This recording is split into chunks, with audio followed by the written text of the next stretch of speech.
35 years ago, I was in the Marine Corps, motivated by the draft I enlisted, and I was in the Vietnam Vets Against the War. I've been fighting war ever since. Now I'm a Teamster and I'm active in U.S. labor against the war. And I'm running for Senate to bring the troops home immediately from Iraq. The majority of New Yorkers are with me on that question. We know from the polls. Hillary Clinton is opposed to that position. She wants to stay in Iraq till it's quote-unquote stabilized, which means a long time. So if the majority of New Yorkers vote for what they want in November, I will be the next senator from New York. There was a Zogby poll out yesterday, and it said, Hillary Clinton versus unnamed anti-war candidate, quote-unquote. She only got 38%. The unnamed candidate got 32%. And I'm here today to say the anti-war candidate has a name. It's Howie Hawkins. And we're going to create an electoral insurgency against this war that's going to put an anti-war candidate from New York down in Washington after this election. So there's another issue where the majority of New Yorkers stand with me and not with Hillary Clinton, and that's national health insurance. We have 2.9 million uninsured in New York. In 1993, Hillary Clinton derailed a long, decades-old movement for national health insurance. It had been in the Democratic platform since Truman. And it was still in the Democratic platform in 1992 when the Clinton administration came in. But President Bill Clinton put Hillary Clinton in charge of health care reform, and she took it off the table, even though it had 100 co-sponsors in Congress, even though 2/3 of public opinion were for it. And she came up with a plan of compulsory private health insurance.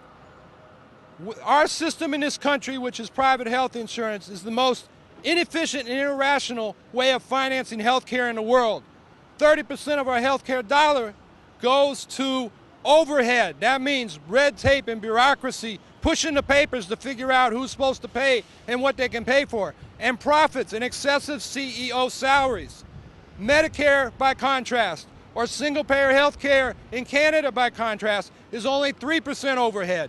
If we go with national health insurance, we can cover everybody and save $200 billion of what we spend in this country. I'm for national health insurance.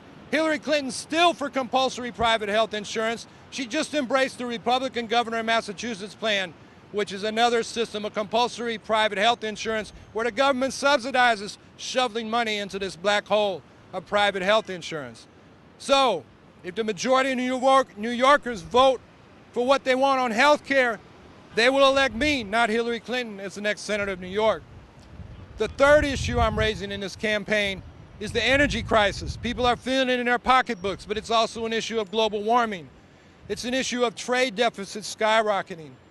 And it's an issue of national security and long-term supply of energy. And what I'm saying is we should take about half of the Pentagon budget, which is $660 billion. That's not a budget to fight terrorism, that's a budget for global military occupation, to make the world safe for exploitation by these giant corporations. It's more than the rest of the world spends combined. We take half of that and we put it in a global public works program to rewire the planet with renewable energy in 10 years.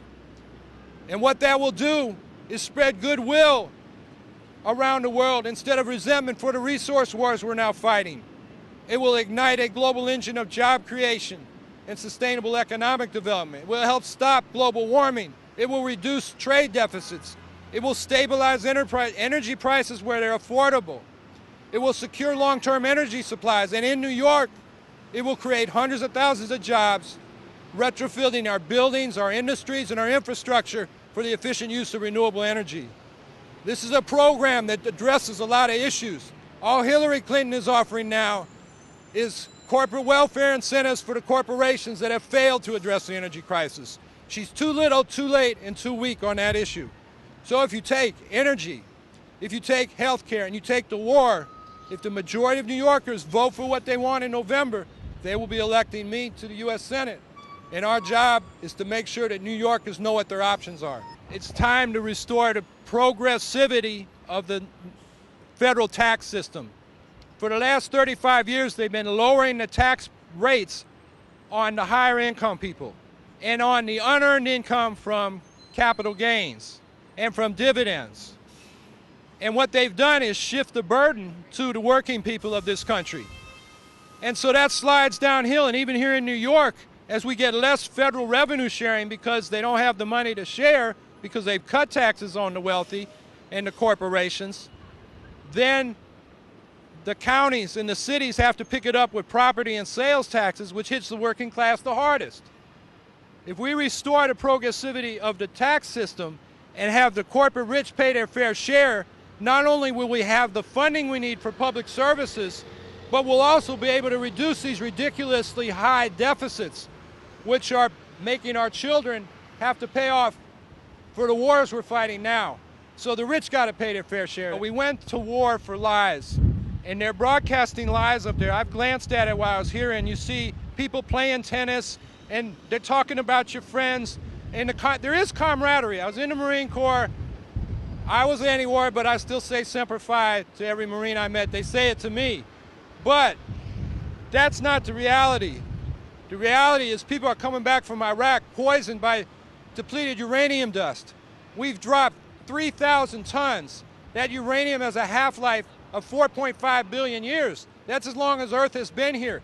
Cancer rates are skyrocketing in Iraq, and we know from the first Gulf War that 1/3 of our soldiers and Marines over there came back with Gulf War syndrome. That's radiation sickness, one of the major sources of that.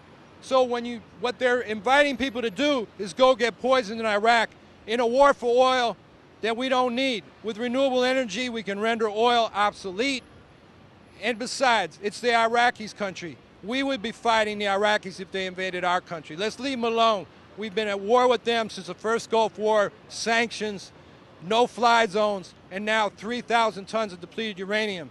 That's why we're here in front, because that's an economic draft. People don't have jobs. The military does offer benefits, so people sign up, and it's not a good deal.